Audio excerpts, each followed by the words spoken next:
بسم الله الرحمن الرحيم الحمد لله رب العالمين وأشهد أن لا إله إلا الله وحده لا شريك له وأشهد أن محمدا عبده ورسوله صلى الله عليه وسلم وعلى آله وأصحابه أجمعين أما بعد السلام عليكم ورحمة الله وبركاته. Mes bien chers frères et sœurs en islam, nous voici réunis pour la continuité de la lecture journalière de notre livre intitulé Majalisu Shahri Ramadan, les assises du mois de Ramadan, du noble cheikh Mohammed ibn Salih al-Uthaymin, rahimahullah ta'ala, qu'Allah lui fasse miséricorde. Et nous voici arrivés dans les 10 dernières nuits, dans les 10 derniers jours du mois de Ramadan. Et nous sommes aujourd'hui au 21e cours. 21e cours, la 21e assise. Et comme à notre habitude, depuis le début de ce mois, nous remercions Allah subhanahu wa ta'ala pour nous avoir facilité à jeûner ces jours, à prier ces nuits et d'accomplir des actes d'adoration afin de lui plaire et qu'il soit satisfait de nous. Walhamdulillah, à lui appartient toute la louange, à lui appartient toute la royauté et à lui le remerciement et la gratitude. Ainsi, chers frères et sœurs en islam, nous allons voir aujourd'hui le fait de redoubler d'efforts pendant les 10 dernières nuits et la recherche en particulier de la nuit du destin, Laylatul Qadr. Dans ces 10 nuits-là, dans ces 10 nuits bénies, se trouve la nuit du destin, qu'Allah il a favorisé sur toutes les autres nuits. Et il en a accordé la récompense et le mérite à la communauté du prophète sallallahu alayhi wa sallam. C'est à nous, musulmans, qu'Allah subhanahu wa ta'ala a accordé le mérite et la récompense de la nuit du destin. Et Allah subhanahu wa ta'ala, il en a vanté les mérites dans son livre Al-Qur'an de manière explicite dans le chapitre 44 au verset 3 à 8 lorsqu'il nous dit subhanahu wa ta'ala Inna anzalnahu fi laylatil mubarakah Inna kunna munzirin fiha yufraku kullu amrin hakim amran min indina Inna kunna mursilin rahmatan min rabbik innahu huwa as-sami'ul alim Rabbis samawati wal ard wa ma baynahuma in kuntum muqinin La ilaha illa hu yuhyi wa yumit Rabbukum wa rabbu aba'ukumul awwalin. Dans son sens en français, Allah subhanahu wa ta'ala nous dit dans son livre saint, le Coran, nous l'avons fait descendre pendant une nuit bénie. Nous l'avons fait descendre pendant une nuit bénie. C'est nous qui sommes les avertisseurs. Une nuit durant laquelle est décidé tout ordre sage. C'est un commandement venant de nous. Et c'est nous qui envoyons les messagers à titre de miséricorde de la part de ton Seigneur, car c'est lui qui entend et qui sait tout. Lui, le Seigneur des cieux et de la terre, et de tout ce qui s'y trouve entre les deux. Si seulement vous pouviez en avoir la certitude, nul ne mérite d'être adoré en dehors d'Allah subhanahu wa ta'ala. C'est lui qui donne la vie, et c'est lui qui donne la mort, et c'est lui, votre Seigneur, et c'est aussi le Seigneur de vos ancêtres. Ainsi, Allah subhanahu wa ta'ala, il a décrite donc Laylatul Qadr, la nuit du destin, comme étant une nuit qui est bénie. Une nuit qui est bénie. Pourquoi ? Parce que, comme on vient de le voir, la raison, c'est qu'elle renferme de nombreux bienfaits. De nombreux bienfaits et d'énormes mérites. Ainsi, parmi sa bénédiction, cette nuit est pleine de bénédictions. Le Coran, il fut révélé durant cette nuit. Le Coran, il fut révélé durant cette nuit, durant la nuit du destin. Et Allah subhanahu wa ta'ala, il nous a informé que durant cette nuit-là, tout ordre sage est décidé. Qu'est-ce que ça veut dire, tout ordre sage est décidé ? C'est-à-dire que Allah subhanahu wa ta'ala, cette nuit-là, il va distribuer aux anges la destinée annuelle. Écoutez bien, la destinée annuelle de chaque être humain. C'est-à-dire que cette nuit-là, Allah subhanahu wa ta'ala, il fait descendre ce qu'il va se passer sur l'année pour chaque créature. La subsistance que nous allons avoir sur l'année. si on va vivre ou on va mourir durant l'année, le bien qu'il va nous arriver durant cette année, le mal qui pourra nous atteindre durant cette année. Eh bien tout ceci là, ça émane du décret d'Allah subhanahu wa ta'ala, qui fait partie de ses décisions parfaites, d'accord? Et qui ne contiennent ni défaut, ni lacune, ni légèreté, ni frivolité, ni la moindre erreur. Mais c'est là plutôt la destinée du puissant et du savant qu'Allah Ta'ala envoie sur terre cette nuit-là pour gérer l'année. Et Allah subhanahu wa ta'ala nous dit dans le chapitre 97, Allah subhanahu wa ta'ala nous dit Inna anzalnahu fi laylatil qadr wa ma adraka ma laylatul qadr laylatul qadri khayrun min alfi shahr tanazzalu al-malaikatu war-ruhu fiha bi-idhni rabbihim min kulli amr salamun hiya hatta matla' al-fajr. Surat al-Qadr, que tout le monde connaît, walhamdulillah. Et dans son sens en français, Allah Ta'ala nous dit, nous l'avons certes fait descendre pendant la nuit bénie. Nous l'avons certes fait descendre pendant la nuit bénie, c'est-à-dire le Coran. Nous l'avons fait descendre pendant la nuit bénie. La nuit bénie, c'est-à-dire Laylatul Qadr. Et qui te dira ce qu'est la nuit du destin? Eh bien, la nuit du destin, elle est meilleure que 1000 mois. Elle est meilleure que 1000 mois.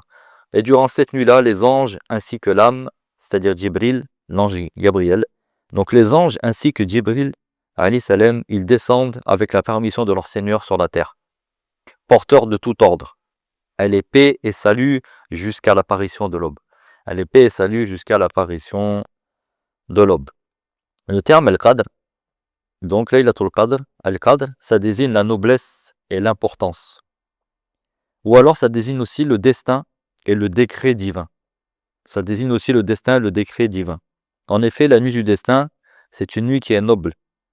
Et une nuit très importante. Car comme on a dit, Allah subhanahu wa ta'ala, il révèle les destins qui vont se produire dans l'année. Donc cette nuit, elle est noble et importante car Allah Ta'ala, il décrète tous les événements de l'année à venir en fonction de sa sagesse. Et sachez que la nuit du destin, elle est meilleure que 1000 mois. Laylatul Qadri khayrun min alfi shahr. Elle est meilleure que 1000 mois. 1000 mois, c'est-à-dire 1000 mois, elle est meilleure que 1000 mois en quoi? Eh bien en mérite, en noblesse et en récompense. C'est pour cela que celui qui veille la nuit du destin, avec foi et espoir de la récompense divine, eh bien, il verra ses péchés précédents pardonnés. Il verra ses péchés précédents pardonnés. Et sachez que c'est une nuit durant laquelle les anges, ainsi que l'ange Gabriel, Jibril alayhi salam, eh bien, ils descendent. Ils descendent. Allah Ta'ala nous dit Tanazzalu al-malaikatu war-ruhu fiha bi-idhni rabbihim. Durant celle-ci, les anges ainsi que Jibril descendent. Et les anges, qui sont-ils les anges? Eh bien, les anges, ce sont des serviteurs d'Allah subhanahu wa ta'ala, qui adorent Allah du soir au matin, sans jamais lui désobéir. Ils ne refusent pas de l'adorer par orgueil et ne s'enflent pas d'orgueil et ne se lassent pas de l'adorer. Ils proclament jour et nuit sa gloire sans s'épuiser. Ils descendent sur terre pendant la nuit du destin. Ils descendent sur terre pendant la nuit du destin, porteurs de bien, de bénédiction et de miséricorde. Donc les anges, cette nuit-là, ils descendent sur terre, accompagnés de l'ange Gabriel, le chef des anges, alayhi salam, et bien ils descendent sur terre la nuit du destin, porteurs de bien, de bénédiction et de miséricorde. Ainsi, l'ange Gabriel, eh bien Allah, il l'a particularisé en raison de son mérite et de sa noblesse. Il l'a particularisé en raison de son mérite et sa noblesse. Dans le verset, Allah Ta'ala nous dit Tanazzalu al-malaikatu war-ruh. Cette nuit-là, les anges descendent ainsi que ar-ruh, l'âme. Et l'âme qui est voulue là, c'est Jibril alayhi salam. Donc, pourtant, Gabriel, Jibril, c'est un ange. Allah Ta'ala, il a dit que les anges, ils descendent. Mais il a particularisé Jibril en particulier, du fait de sa noblesse et de son mérite. Ensuite, la nuit du destin, eh bien, elle est paix et salut. Elle est paix et salut.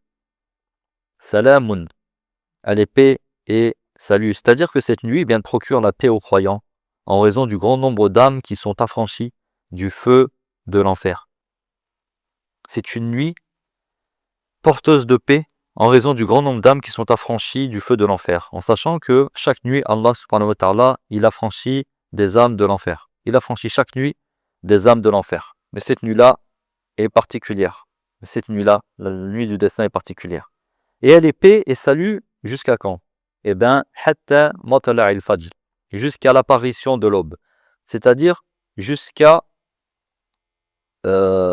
que la nuit du destin, en fait, et ses adorations nocturnes, d'accord, eh bien, elles vont toucher fin dès que l'aube se lève. C'est-à-dire à partir du moment où l'appel à la prière du matin, au Fajr, eh bien, il retentit. Ou si nous, on n'a pas en France, justement, des mueddins qui peuvent faire l'appel à la prière qu'on puisse entendre, à part si on est à la mosquée, bien évidemment, bah, si vous êtes à la maison ou peu importe, peut-être en voyage ou peut-être au travail, dès que c'est l'heure de la prière, eh bien, la nuit du destin prend fin. La nuit du destin prend fin. Donc, jusqu'à l'apparition de l'aube. Salamun hiya hatta matla'il fajr. Jusqu'à l'apparition de l'aube. Eh bien, chers frères et sœurs en islam, ce chapitre-là, donc cette sourate al-Qadr, elle indique beaucoup de mérites de cette nuit. La première, eh bien, Allah subhanahu wa ta'ala, il a fait descendre cette nuit-là le Coran. Il a fait descendre le Coran, sa parole, qui renferme la guidée pour l'humanité. C'est cette nuit-là qu'Allah Ta'ala a choisi de faire descendre le Coran, qui est un guide pour l'humanité. Deuxième mérite, eh bien Allah subhanahu wa ta'ala, il a accentué son importance en interrogeant à son sujet. C'est-à-dire, au début de la sourate, Allah subhanahu wa ta'ala nous dit « Inna anzalnahu fi laylatil qadr » Nous l'avons certes fait descendre pendant la nuit du destin. Et ensuite, il nous dit « Wa ma adraka ma laylatul qadr » Et qui te dira ce qu'est la nuit du destin? Eh bien, Allah subhanahu wa ta'ala, il a accentué son importance en interrogeant à son sujet. Et qui te dira ce qu'est la nuit du destin? C'est pour montrer l'importance vraiment de cette nuit, pour nous interpeller. Ensuite, le troisième mérite, eh bien, cette nuit-là, elle est meilleure que 1000 mois, d'adoration. Elle est meilleure que 1000 mois d'adoration, c'est-à-dire à peu près plus de 80 ans d'adoration. Il me semble, si je ne dis pas de bêtises, 83 ans et quelques mois. Je vous laisse faire le calcul, Inch'Allah. En tout cas, elle est meilleure que 1000 mois d'adoration. En une seule nuit, tu peux faire plus de 80 ans d'adoration. Quatrième mérite, eh bien, les anges y descendent sur la terre, en amenant avec eux, eh bien, le bien, la bénédiction et la miséricorde.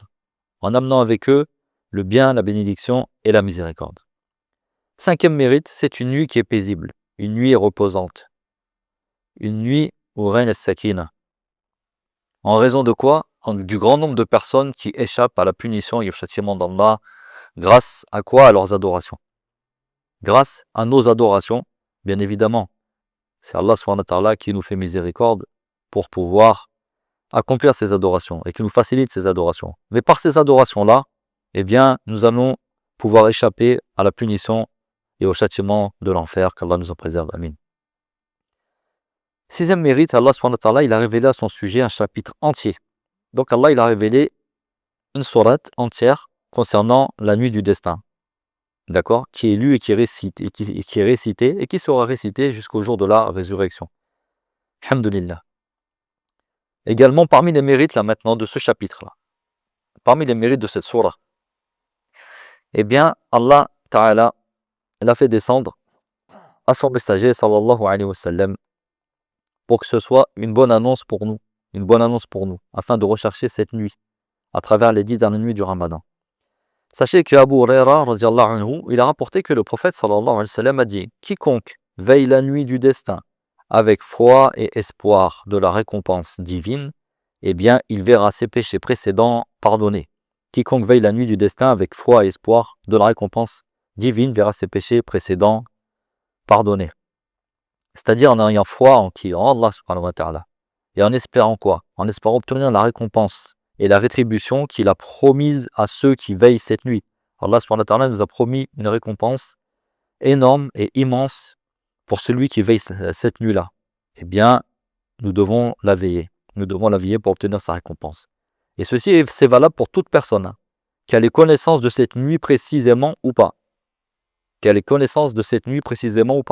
nuit du destin, à la base, on ne sait pas dans quelle nuit elle se trouve dans les 10 derniers jours. Il y a des hadiths qui font mention d'une nuit en particulier, ou de plusieurs nuits, qui nous donnent des indices, mais réellement, on ne sait pas sur quelle nuit elle se trouve, dans quelle nuit elle se trouve. Donc, que l'on ait connaissance ou pas de cette nuit, celui qui, toutes les nuits, eh bien, il veille et fait des actes d'adoration, eh bien, Inch'Allah, bi'ivnillah, il aura rencontré cette nuit en acte d'adoration et il sera pardonné de ses péchés précédents et Allah subhanahu wa ta'ala le sauvera du feu de l'enfer. Bi'ivnillah.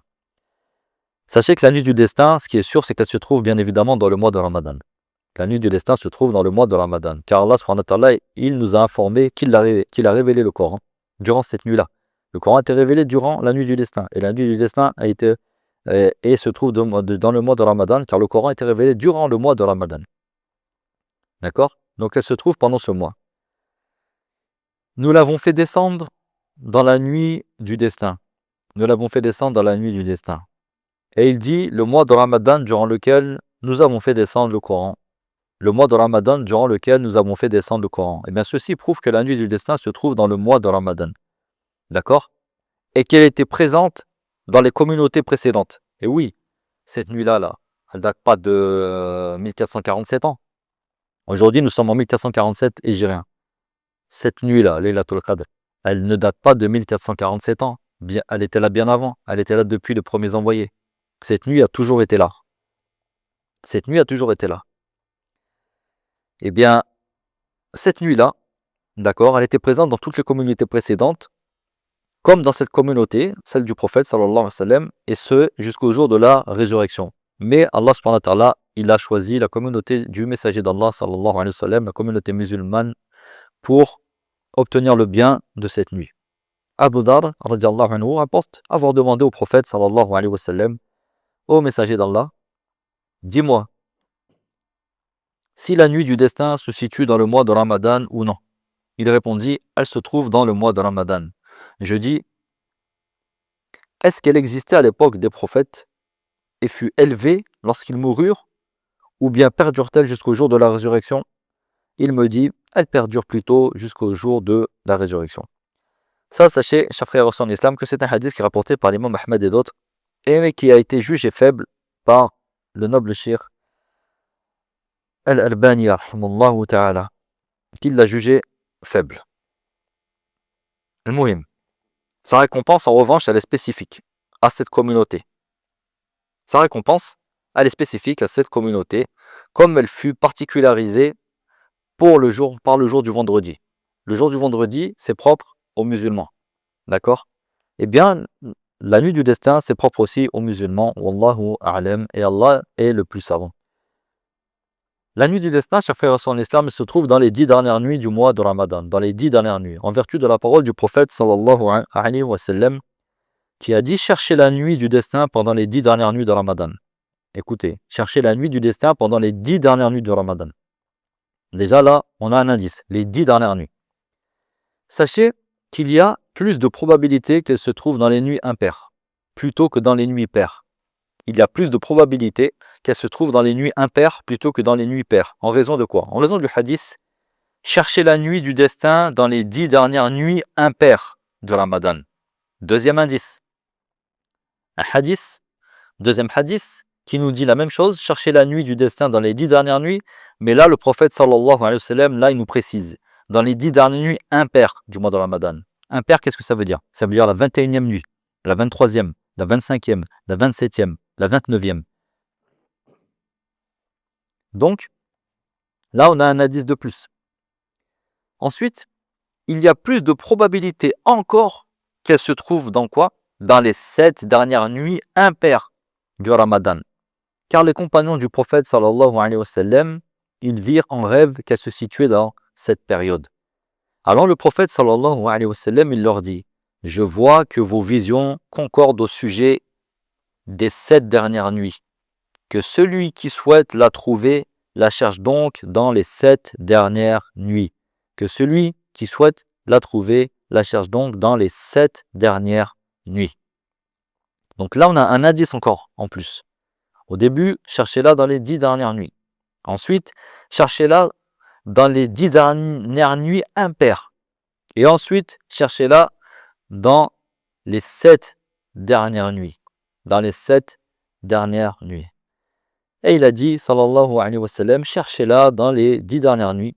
Si l'un d'entre vous faiblit ou ne peut pas le faire, alors qu'il ne faiblisse pas pendant les 7 derniers jours. Alors qu'il ne faiblisse pas pendant les 7 derniers jours. Et oui, parce qu'il y en a, pour certains, qui ne peuvent pas tous les soirs, pendant les 10 dernières nuits, les 10 derniers jours, prier toute la nuit, adorer Allah subhanahu wa ta'ala toute la nuit. Donc, si l'un de nous faiblit, eh bien, faisons comme le prophète sallallahu alayhi wa sallam nous a dit, s'il nous arrive de faiblir, sachez que les 7 dernières nuits, dans celles-ci, il faut redoubler d'efforts et être fort.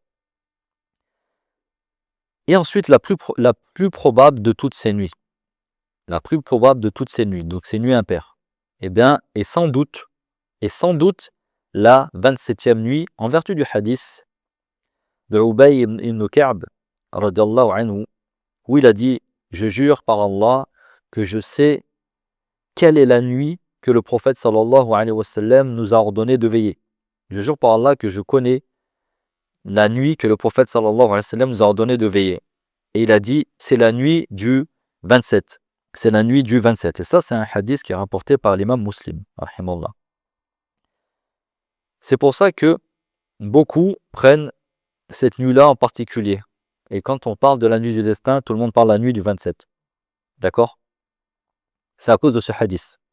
Mais sachez, chers frères et sœurs en islam, que cette nuit, la nuit du destin, elle n'est pas la même chaque année. Chaque année, elle n'est pas la même.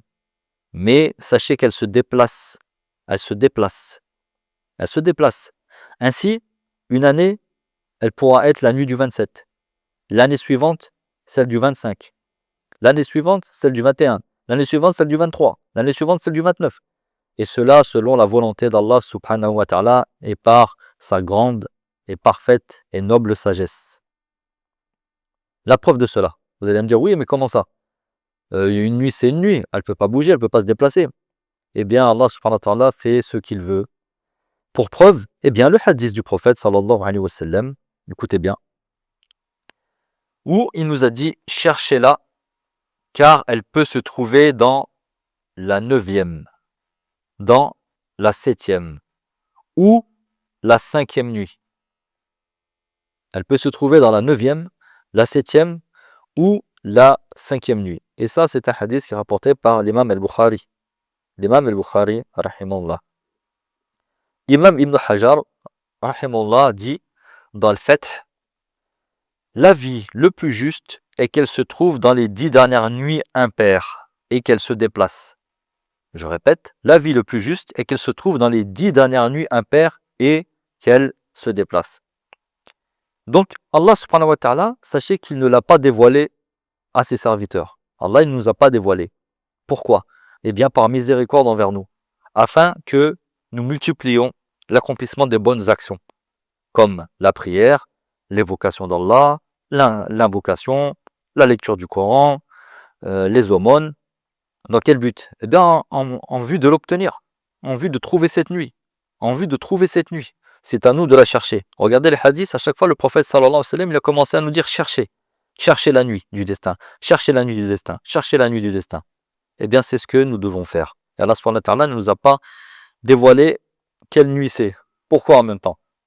Eh bien, ceux qui pensent que c'est la nuit du 27, vous les voyez venir à la mosquée la nuit du 27, et une fois que la nuit du 27 est passée, ils se disent, eh ben ça y est, maintenant, alhamdoulilah, comme on dit, l'expression, ça, c'est fait, on peut passer à autre chose.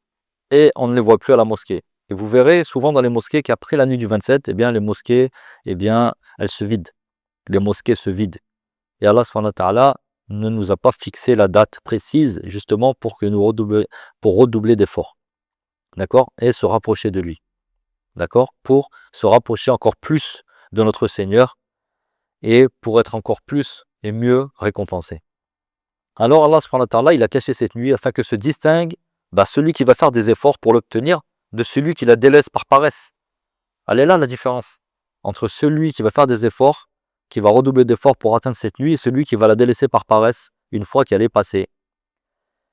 Ainsi, celui qui souhaite obtenir quelque chose, il fait tout son possible pour l'obtenir. Regardez Fit Dunya, dans cette vie-là, lorsque nous voulons quelque chose, lorsque nous désirons quelque chose, on fait tout pour l'avoir. On va se donner les moyens pour l'avoir. Quitte à même des fois, parfois, se priver de nourriture, se priver d'argent, se priver des choses qui nous font plaisir. On va se priver pour obtenir selon ton désir. Et on va faire tout notre possible pour le faire. D'accord? Donc celui qui souhaite obtenir quelque chose, il fait tout son possible. Et il n'a qu'à faire des efforts pour cela. Tandis que l'autre, celui qui n'est pas motivé, eh bien, il ne fera pas d'efforts, il ne fournira pas d'efforts. Et il ne voudra pas se fatiguer. Il ne voudra pas se fatiguer. Et sachez que il se peut qu'elle soit connue par certains de ses serviteurs. Eh oui, il y a certains serviteurs d'Allah subhanahu wa ta'ala qui connaissent cette nuit. Mais ils la connaissent une fois qu'elle est passée. Une fois qu'elle est passée, c'est-à-dire, eh bien, cette nuit, elle a des signes. Cette nuit-là, elle a des signes. Elle a des signes. Et Allah subhanahu wa ta'ala, il nous a laissé ces signes apparaître. Et le prophète sallallahu alayhi wa sallam, eh bien, sachez qu'il a vu en rêve que l'un de ces signes serait qu'il se prosternait le matin suivant dans de la boue. C'est-à-dire que durant la nuit, eh bien, la pluie, elle est tombée. La pluie, elle est tombée. Et le matin, lors de la prière du Fajr, eh bien, il se prosterna dans de la boue et dans de l'eau. Dans de la boue et dans de l'eau. Eh bien, vous savez quoi, chers frères et sœurs en islam? Lorsque le prophète sallallahu alayhi wa sallam a eu cette révélation, eh bien, cette nuit-là, c'était la nuit du 21. C'était la nuit du 21, la 21e nuit. Donc, à cette période-là, quand le prophète sallallahu alayhi wa sallam a parlé de cela, eh bien, Laylatul Qadr était tombée la nuit du 21. Vous voyez donc, chers frères et sœurs en islam, que ce n'était pas la nuit du 27. Comme on a dit, il faut faire des efforts les 10 dernières nuits. Il faut faire des efforts ensuite les 10 dernières nuits impaires. Si on faiblit, eh bien, il faut redoubler d'efforts dans la 7e, 9e, 5e nuit. Et redoublons d'efforts de toute façon toutes les nuits, Inch'Allah wa ta'ala, afin de tomber sur la nuit du destin. Alhamdulillah. Ainsi, chers frères et sœurs en islam, sachez que la porte du repentir, eh bien, elle est grande ouverte pendant la nuit du destin. Elle est grande ouverte. D'accord? Et nous devons nous rapprocher d'Allah subhanahu wa ta'ala. Eh bien, Allah, il entend les appels de ses serviteurs et il répond à leurs demandes. Allah, il entend nos invocations et nos demandes et il y répond. L'immense récompense, elle est inscrite pour ceux qui œuvrent durant cette nuit. Et comme nous avons dit, cette nuit, comme Allah Ta'ala le dit, elle est meilleure que 1000 mois. Elle est meilleure que 1000 mois. Ainsi, chers frères et sœurs en islam, je me recommande d'abord à moi-même, ensuite à vous, de fournir des efforts, de redoubler d'efforts. Nous redoublons d'efforts, afin qu'Allah Ta'ala nous fasse miséricorde, et afin d'obtenir la récompense de cette nuit, car, comme on dit, c'est le moment ou jamais. C'est le moment ou jamais. Méfions-nous de l'insouciance. Pourquoi? Parce que l'insouciance, elle conduit à quoi? L'insouciance, elle conduit à la perte. L'insouciance, elle conduit à la perte. Et sachez, chers frères en islam, avant de clôturer, eh bien, il y a beaucoup de salafs salih, les plus prédécesseurs, qui ont dit que nous devons la chercher dans les nuits impaires. Nous devons la chercher dans les nuits impaires. Et bien, bienheureux sera celui qui la cherchera dans les 10 dernières nuits. Durant cette nuit, les anges y descendent avec la lumière et le bien. Elle est paix et salut jusqu'à l'apparition de l'aube. Elle est paix et salut jusqu'à l'apparition de l'aube. Alors saisissons cette occasion, car elle fait partie des biens les plus précieux qui peut exister à la surface de la terre. Et combien de serviteurs d'Allah subhanahu wa ta'ala, ils sont affranchis du feu de l'enfer, même sans le savoir. Sans savoir, parce que tu as veillé cette nuit-là, parce que tu as lu du Coran, parce que tu as fait plus d'efforts que d'habitude, parce que tu as voulu adorer sincèrement Allah subhanahu wa ta'ala en recherchant cette nuit, comme le prophète sallallahu alayhi wa sallam nous l'indiquait, eh bien sans le savoir, tu seras sauvé du feu de l'enfer. Ainsi s'achève notre lecture en demandant à Allah subhanahu wa ta'ala qu'il nous compte parmi ceux qui ont jeûné le mois de Ramadan, qui ont atteint la nuit du destin et qui ont bénéficié de son immense récompense. On demande à Allah subhanahu wa ta'ala qu'il nous compte parmi ceux qui devancent les autres dans le bien, qui fuient les mauvaises actions et qui seront en sécurité dans les hautes demeures du paradis en compagnie de ceux qu'il a comblés de ses bienfaits et qu'il a préservés des péchés. On demande également à Allah subhanahu wa ta'ala de nous préserver des tentations qui pourraient nous égarer et de nous écarter des turpitudes, qu'elles soient apparentes ou cachées, de nous permettre de le remercier pour ses bienfaits et de l'adorer de la meilleure manière. On demande à Allah subhanahu wa ta'ala de nous compter parmi ses serviteurs pieux et parmi ses alliés, de nous accorder une bonne part dans ce bas monde et une bonne part dans l'au-delà, et de nous préserver du châtiment du feu, de nous pardonner, ainsi qu'à nos parents et à l'ensemble des musulmans, de par sa miséricorde, car c'est lui le miséricordieux, le très miséricordieux. Voilà, chers frères et sœurs en islam, Wallahu a'lam, Allah est le plus savant. Et toute parole véridique, utile et bénéfique ne peut provenir que d'Allah seul, de par sa miséricorde, sa bonté et sa grâce, et que toute erreur, confusion et oubli ne peut provenir que de moi-même ou de Shaitan. اللهم صل على محمد وعلى ال محمد كما صليت على ابراهيم وعلى ال ابراهيم انك حميد مجيد وبارك على محمد وعلى ال محمد كما باركت على ابراهيم وعلى ال ابراهيم انك حميد مجيد سبحانك اللهم وبحمدك اشهد ان لا اله الا انت واستغفرك واتوب اليك. Et je vous donne rendez-vous, Inch'Allah, si Allah nous le permet, demain pour la continuité de la lecture de ce livre, Majalis Shahri Ramadan. Wassalamu alaikum wa rahmatullahi wa barakatuh.